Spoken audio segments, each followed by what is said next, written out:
പറയുന്നത് ശരിയാണ്.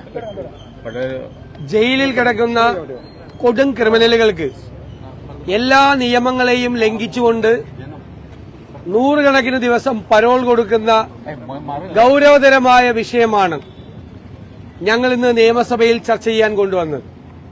എന്നാൽ റൂൾസ് ഓഫ് പ്രൊസീജിയറിനെ ദുർവ്യാഖ്യാനം ചെയ്ത് സർക്കാരിന്റെ ഇംഗിതങ്ങൾക്ക് വഴങ്ങി സർക്കാരിന് താൽപര്യമില്ലാത്ത സിപിഎമ്മിന് താൽപര്യമില്ലാത്ത സിപിഎം പ്രതിരോധത്തിലാകുന്ന വിഷയങ്ങൾ സഭയിൽ ചർച്ച ചെയ്യേണ്ട എന്ന നിലപാടിനോട് സ്പീക്കർ കൊടപിടിച്ചു കൊടുക്കുകയാണ് ഇന്ന് ചെയ്തത്. കഴിഞ്ഞ ദിവസവും പയ്യന്നൂരിൽ എംഎൽഎയുടെ ഓഫീസിലേക്ക് പ്രകടനം നടത്തിയ കോൺഗ്രസ് പ്രവർത്തകരെ ക്രൂരമായി ലാത്തിച്ചാർജ് ചെയ്ത സംഭവവും നിയമസഭയിൽ അനുവദിച്ചില്ല. ഈ വിഷയം എന്താണ്? പോലീസിനെ ജീവാപായം വരുത്തുന്ന തരത്തിൽ പോലീസിന് നേരെ സ്റ്റീൽ ബോംബ് എറിഞ്ഞതിന് 20 വർഷം തടവ് ശിക്ഷ വിധിച്ച പ്രതികൾക്ക് എല്ലാ ചട്ടങ്ങളും ലംഘിച്ചുകൊണ്ട് പരോൾ കൊടുക്കുകയാണ്. ആദ്യത്തെ പ്രതിക്ക് പരോൾ കൊടുത്തു 6 ദിവസത്തേക്ക്. പിന്നെ വീണ്ടും പരോൾ നീട്ടി. മൂന്നാമത് സർക്കാരും പരോൾ നീട്ടി. ആള് ജയിലിൽ പോയ 1 മാസത്തിനുള്ളിൽ തന്നെ അയാൾക്ക് 3 പ്രാവശ്യം പരോൾ നീട്ടിക്കൊടുക്കുന്ന സാഹചര്യം ഉണ്ടായി. ഇത് തുടർച്ചയായി സംഭവിക്കുന്നു. ടി.പി. ചന്ദ്രശേഖരൻ കൊലക്കേസിലെ പ്രതികൾക്ക് അവർ 1000-ലധികം ദിവസം പരോൾ കിട്ടിയ പ്രതികളുണ്ട്. 1000-ലധികം ദിവസം, 500-ലധികം ദിവസം, അതായത് 3 കൊല്ലക്കാലത്തിൽ കൂടുതൽ സമയം അവർ ജയിലിന് പുറത്തായിരുന്നു. മാത്രമല്ല ഒരു ഡിഐജിയെ സസ്പെൻഡ് ചെയ്തിരിക്കുകയാണ്. തെളിവുകൾ പുറത്തു വന്നതിന് എല്ലാ ജയിലുകളിലും പോയി തടവുകാരുടെ കയ്യിൽ നിന്നും പണം വാങ്ങിച്ച് കൊടുത്തിരുന്ന ഒരു ഡിഐജിയാണ് ഈ പിണറായി വിജയന്റെ പോലീസിന്റെ കീഴിൽ ഉണ്ടായിരുന്നത്. വളരെ ഗുരുതരമായ ക്രമക്കേടുകളാണ് വിവിധ ജയിലുകളിൽ നിന്ന് റിപ്പോർട്ട് ചെയ്യപ്പെടുന്നത്.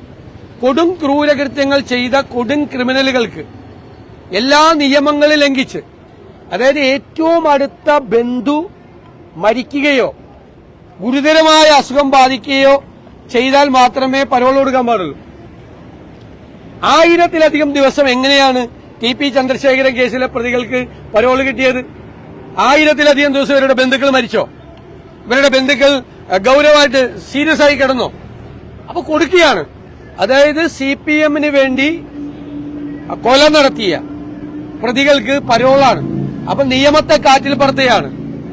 തടവുകാർക്കുള്ള പ്രത്യേകമായ നിയമത്തെ ലംഘിച്ചുകൊണ്ടിരിക്കുകയാണ്. ബഹുമാനപ്പെട്ട മുഖ്യമന്ത്രി ഇന്ന് ഒളിച്ചോടി ഇതിന് മറുപടി പറയാതെ. കെ രമയുടെ മുമ്പിൽ മറുപടി പറയാൻ കഴിയാതെയാണ് മുഖ്യമന്ത്രി ഇന്ന് ഒളിച്ചോടിയത്. പാർലമെന്റ് മന്ത്രി പറഞ്ഞത് മുഴുവൻ വസ്തുതാവിരുദ്ധമായ കാര്യങ്ങളാണ്. അദ്ദേഹം പറഞ്ഞു കഴിഞ്ഞ ഡിസംബറിലെങ്ങാണ്ടാണ് ഇത് കൊടുത്തതെന്ന് പറഞ്ഞു. രണ്ടാമത്തെ പ്രതിക്ക് പരോള് കൊടുത്തത് ജനുവരി 30-ാം തീയതി. എന്നാ ജനുവരി 30 ഇന്ന് എത്രാം തീയതിയാ? അപ്പൊ ജനുവരി 30 കഴിഞ്ഞിട്ട് എത്ര ദിവസമായി? അപ്പൊ എന്റെ അടിയൻ പിന്നെ സഭ കൂടിയോ? രണ്ടാമത്തെ പ്രതിക്കും പരോൾ കൊടുത്തിരിക്കുകയാണ്. അപ്പൊ പാർലമെന്ററി കാര്യം മന്ത്രി നോട്ടീസ് പോലും വായിച്ചു നോക്കാതെയാണ് നിയമസഭയിൽ ഗീർവാണ പ്രസംഗങ്ങൾ നടത്തിയത്. ഇത് ശരിയല്ല, വസ്തുതാവിരുദ്ധമായ കാര്യമാണ്. ജനുവരി 30-ന് രണ്ടാമത്തെ പ്രതിക്ക് പരോൾ കൊടുത്തിട്ടുണ്ട്. ഇവിടെ വി കുഞ്ഞികൃഷ്ണൻ എന്ന് പറയുന്ന സിപിഎം നേതാവ് ഗൌരവതരമായ ചില വെളിപ്പെടുത്തലുകൾ നടത്തി.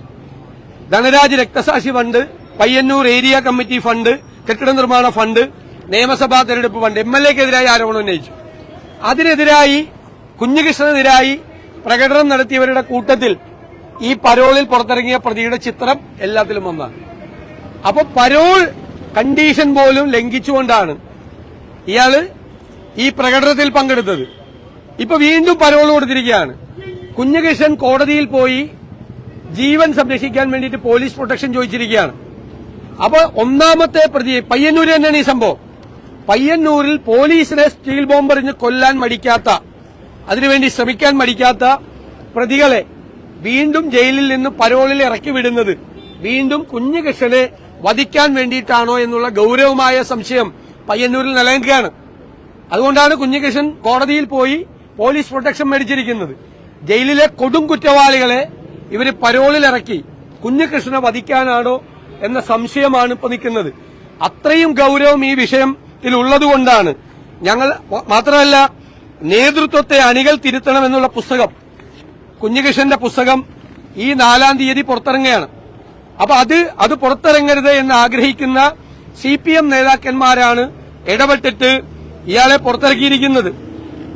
മാത്രമല്ല, നിരവധിയായിട്ടുള്ള കേസുകളിലെ കൊടും കുറ്റവാളികൾക്ക് ഇവരിത് കൊടുത്തുകൊണ്ടേയിരിക്കുകയാണ്, നിരവധി കേസ്. അപ്പോ ഈ നിയമം ലംഘിച്ചുകൊണ്ട് തടവിൽ കിടക്കുന്ന ആളുകൾക്ക് മാത്രമല്ല, ഇതിനു മുമ്പ് ഒരുപാട് ആരോപണങ്ങൾ വന്നു. TP ചന്ദ്രശേഖരൻ കൊലക്കേസിലെ പ്രതികൾക്ക് മദ്യപിക്കാനുള്ള സൌകര്യം ചെയ്തു കൊടുത്തു. വേറെ കേസിൽ കൊണ്ടുപോകുന്ന സമയത്ത് പോലീസ് കാവല് നിന്ന് അവർക്ക് ഇഷ്ടമുള്ള ഫോണാണ്, ഏറ്റവും ന്യൂ ബ്രാൻഡ് ഫോണാണ് അവർക്കുള്ളത്. പുതിയ സിം കാർഡ് അവർക്ക് കൊടുക്കും, ഫോൺ ചാർജ് ചെയ്ത് കൊടുക്കാനുള്ള സൌകര്യം കൊടുക്കും ജയിലിൽ. അവരവിടെ നിന്ന് കൊട്ടേഷൻ പ്രവർത്തികൾ ചെയ്യാണ്. അവർ പുറത്തിറങ്ങിയാൽ കൊട്ടേഷൻ നടത്തുകയാണ്, പുറത്തിറങ്ങിയ ആളുകളെ ഭീഷണിപ്പെടുത്തുകയാണ്. അവരുടെ കയ്യിൽ എവിടെ നിന്നാണ് പണം? DIGക്ക് 1,10,000 രൂപ അയച്ചു കൊടുക്കാനുള്ള പണം തടവിൽ കിടക്കുന്ന പ്രതിക്ക് എവിടെ നിന്നാണ് തടവിൽ കിടക്കുന്നത്? അപ്പൊ അവിടെ നിന്ന് ജയിലിൽ കിടന്ന് ചന്ദ്രശേഖരൻ കൊലക്കേസിലെ പ്രതികൾക്ക് കൊട്ടേഷൻ നടത്താനുള്ള സൌകര്യം അവിടെ AC മാത്രം ആക്കി കൊടുക്കാനുള്ളേ ഇനി കുറവുള്ളൂ. ബാക്കി എല്ലാ സൌകര്യം, ഇഷ്ടപ്പെട്ട മദ്യം, ഇഷ്ടപ്പെട്ട ഫോണ്, എല്ലാ സൌകര്യങ്ങളും, ഭക്ഷണം, എല്ലാ 5 സ്റ്റാർ ഫെസിലിറ്റീസാണ് ജയിലിനകത്ത് ചെയ്തു കൊടുത്തുകൊണ്ടിരിക്കുന്നത്. അപ്പൊ കൊടും കുറ്റവാളികൾക്ക് കുടൽ പിടിച്ചു കൊടുക്കുകയാണ്.